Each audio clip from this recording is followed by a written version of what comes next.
Were you guessing or lying when you said you didn't turn down requests from President Trump's detail? Neither, sir, and I appreciate the question. You're prepared to fire the people on the ground who made poor decisions that day?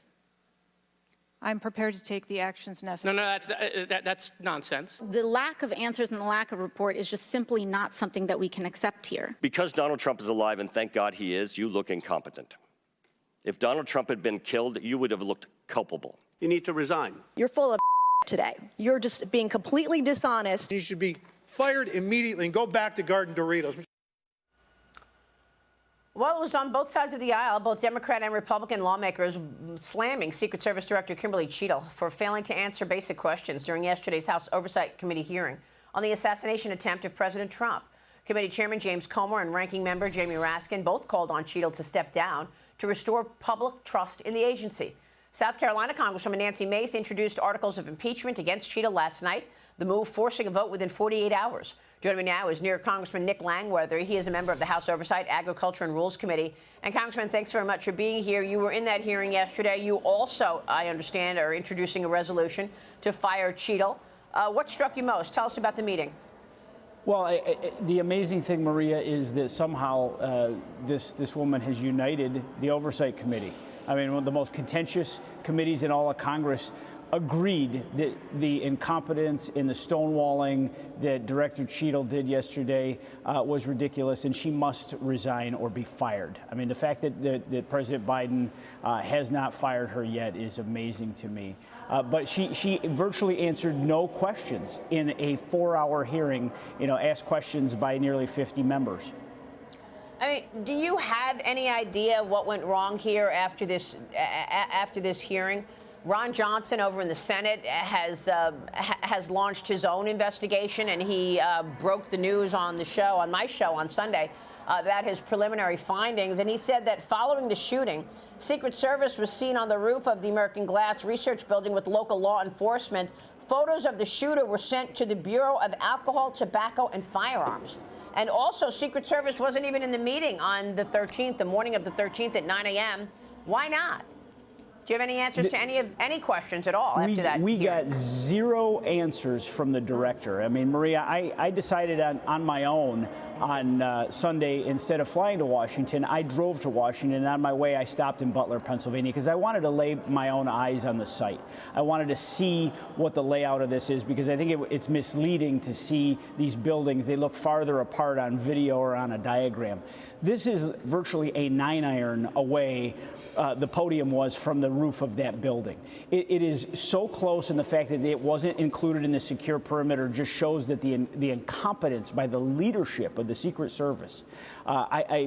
This is an elite strike force in times gone by, and it clearly is not anymore. And the protectees, President Trump, President Biden, Kamala Harris, their lives are in danger if this incompetence continues. She has to resign. She has to be fired. She gave no answers to the House Oversight Committee, and I don't think took the hearing seriously at all.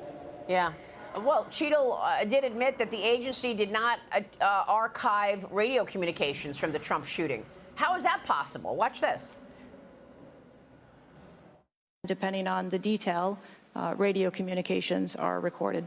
Does the Secret Service have recorded communications from the July 13th event? We do not have radio communications from that day. Congressman, is that odd that they don't even have radio communications?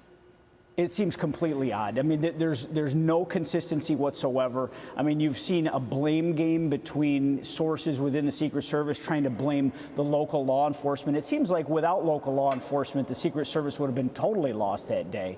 And in the fact that they did not include that building in the secure perimeter, there's no communication. There's a differentiation between threat and suspicion. I mean, if someone's coming to a presidential event with a viewfinder, with a ladder, walking around a rooftop, that person should be tackled, arrested, and gotten out of there. And the fact that the Secret Service is playing these semantics games just shows they're not prepared to protect the eventual president of the United States. So, I mean, is it sheer incompetence, or was it sabotage, or they just didn't care because it was Trump?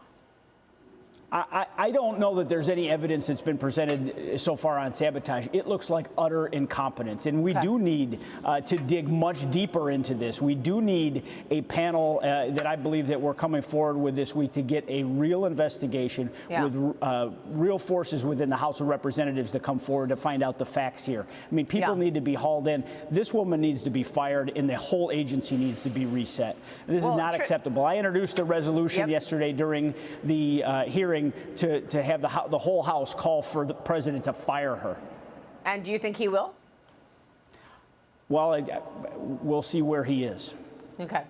Tricia, jump in here because all of this is the reason that a group of lawmakers are touring the rally site in Butler.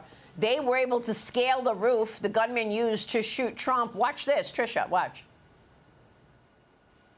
I'm standing in approximately the site where the shooter was. As you can see, I'm a 70-year-old man, and this roof is not a big deal. So for somebody to tell me that Secret Service agents couldn't been here, that's crazy. See that water tower behind me? Had Secret Service or anybody had sniper teams up there, this guy wouldn't have made it 5 feet up this roof. Behind me, you see the windows that Secret Service was supposedly in the second floor of this building behind. Makes you wonder why they weren't able to quickly dispatch the individual. Well, there's a couple of the lawmakers, and the first one, as you know, was Congressman Jimenez. I mean, if Jimenez can do it, why can't a Secret Service with even more training on that do it? Get on the quote-unquote sloped roof, Tricia. And what's amazing is that Cheatle still hasn't been there. Congressman, thank you for answering our questions as we try to, make our way through this. Rep. Mace brought up a great point in this very fiery cross-examination, is that Cheatle leaked her opening remarks to the Washington Post, to Politico, to Puck News. As a former communications flack, I know that the only reason that you're leaking these remarks is you either want to make news or you're trying to get ahead of a narrative. What do you make of the politics at play here? What is she trying to do? What game is she trying to play? I don't understand her stance at all. I mean, I think the most remarkable revelation is that she has not set foot in Butler, Pennsylvania. Like I said, I went myself before this hearing because I wanted to be informed before I asked the questions. She should have been on the ground there in Butler by dark that night. I mean, they have the assets in the Secret Service. She could have gotten on a private plane and gotten there immediately. I mean, something of this magnitude, the biggest crisis in the agency in 4 decades, and she hasn't taken the time. She's not taking the job seriously, and her demeanor showed that yesterday. She stonewalled at every turn. She hid behind the FBI investigation. She has no facts, and she's just utter incompetent.